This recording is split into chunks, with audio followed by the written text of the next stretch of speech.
네, 종목 터치 시간입니다. 오늘은 3월에 과연 증시들이 어떻게 움직일지에 대해서 증권사들의 리포트를 한번 받아봤습니다. 먼저 2월을 살펴보면 2월에 한국 증시는 엔화 약세, 또 미국의 테이퍼링 이슈도 있었고요. 그리고 작년 기업들의 실적 부진이 있으면서 1880까지 내려갔었습니다.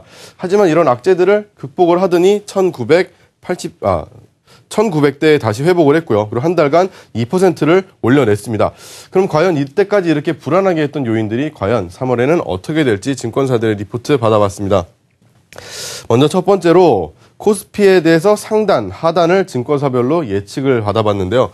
IM투자증권에서 가장 좀 하단을 낮게 봤습니다. 1800대까지 봤고요. 그리고 상단을 가장 높게 본 것은 KDB대우증권으로 2070까지 바라봤습니다.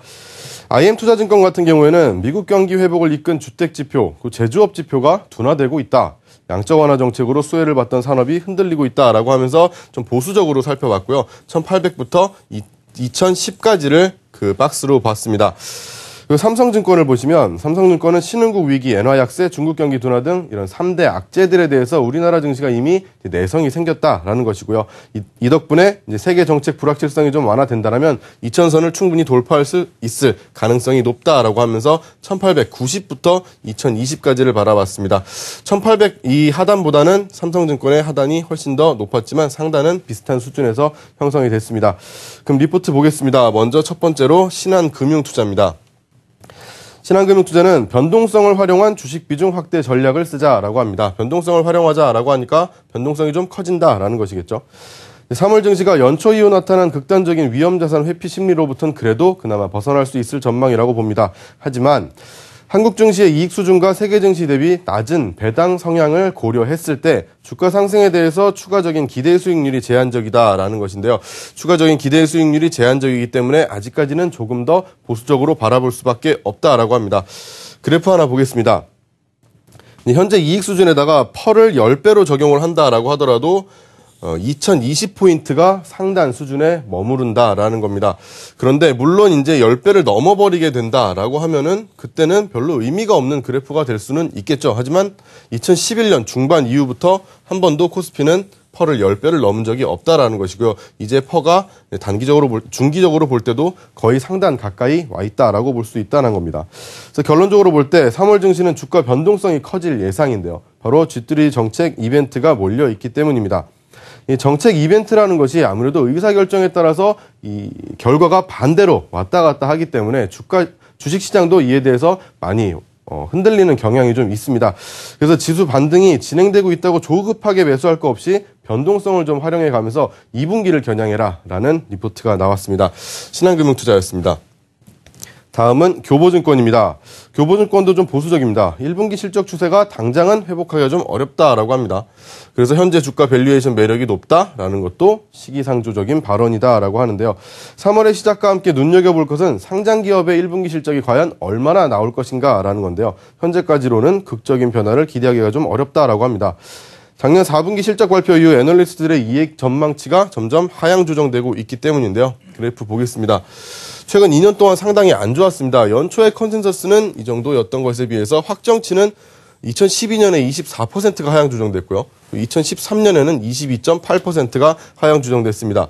그나마 지금은 4.2%밖에 아직 연초긴 하지만 그래도 4.2%밖에 하향 조정되지 않았다는 거에 그나마 주목을 좀 할 수가 있겠는데요. 그래서 포인트를 가져갈 것이 향상된 것을 볼 것이 아니다. 이제는 이제 애널리스트들이 과연 이거를 잘 맞출 수 있을 것이냐. 잘 맞춘다면 시장의 신뢰도 조금씩 회복할 수 있다는 것이겠죠. 최근 2년간 20% 넘게 오차를 보인 것에 비해서 현재는 4% 하향 조정이고 실적 이슈는 크게 발목을 잡지는 않을 전망이고요. 하지만 오차 범위 확대가 이제 연초기 때문에 조금 더 이게 확대될 가능성이 있다라는 것이겠죠. 그렇기 때문에 지금의 주가 수준이 밸류에이션 매력이 높다라고 보기에는 좀 시기상조적인 발언이다라고 이야기를 했습니다. 다음은 마지막으로 KDB대우증권 보겠습니다. 한국 증시에 내재된 핸디캡 개선이 뚜렷이 보이고 있다. 제일 긍정적인 리포트였다라고 해서 가져와 봤는데요. 외국인이 이제 아베노믹스 이래가지고 한국보다는 일본을 좀 더 투자처로 바라봤었죠. 그래서 아베노믹스 관련한 이야기도 있었고요. 그리고 국내 주택가격 하락도 이제 작년에는 좀 큰 이슈가 됐었습니다. 최장기간 하락세를 보였었는데 2014년에는 수도권을 중심으로 해서 주택시장이 반등세를 이제 보여주고 있습니다. 그리고 이제 박스권을 가장 좀 딱 잡고 있던 것이 바로 이 주식형 펀드 환매인데요. 펀드가 대규모로 환매를 보이던 것에 비해서 이제는 국내 주식형 펀드로 자금이 슬슬 유입되고 있다라는 이 세 가지 점을 좀 살펴보겠습니다. 첫 번째는 아베노믹스인데요. 일본 증시에서 외국인이 순매도가 4주 연속 이어지고 있다라는 겁니다. 이렇게 4주 연속 이어지고 있고요. 그리고 그게 규모도 1조 2천억엔 수준인데요. 2012년 하반기에 아베노믹스가 본격화된 이후로는 최대 규모로 나타나고 있습니다. 그래서 이제 코스피와 니케이에 대비 상대 강도도 이제 계속해서 벌어지고만 있다가 이제는 조금은 올라가고 있는 모습도 보여줄 수가 있었습니다. 그리고 그 다음 이슈는 주택가격 반등과 내수지표 개선인데요. 주택가격은 상당히 미미하긴 합니다. 요 정도를 갖고도 이제 6주 연속 상승이라고 이야기를 하는데요. 이게 이제 지속해서 추세를 형성할 수 있는가라는 거는 지켜봐야 되긴 하겠습니다. 하지만 만약에 지금도 이 6주 연속 상승한 것만으로도 이 내수에는 충분히 반영이 될 수 있다라는 건데요. 이제 처음으로 이 가계 지출이 가계 소득에 비해서 많아지는 이런 11분기 만에 나타났다는 것이고요. 이제 움츠러들었던 소비 심리가 슬슬 개선되고 있다라고 볼 수가 있겠습니다. 그리고 마지막으로는 좀 전에도 가장 중요했다라고 봤던 주식형 펀드에 대해서 순유출입니다.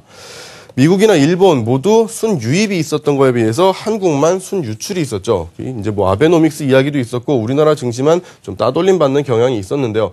최근에 주식형 펀드에 4개월째 연속으로 자금이 유입되고 있다라는 상당히 좋은 소식이 나왔습니다. 2월 돼서는 조금 약화된 경향이 있긴 하지만 그래도 4개월 연속 보여지고 있는 것이 공격적인 환매가 나오는 게 어디냐라는 느낌의 리포트가 있었습니다. 그래서 KDB 대우증권은 3월의 한국 증시에 대해서 그나마 가장 긍정적으로 본 리포트를 볼 수가 있었습니다. 네, 3월 증시도 이제 첫 번째 거래일이 시작되는데요. 잘 보내시고요. 오늘 종목 터치 시간 여기까지 하겠습니다.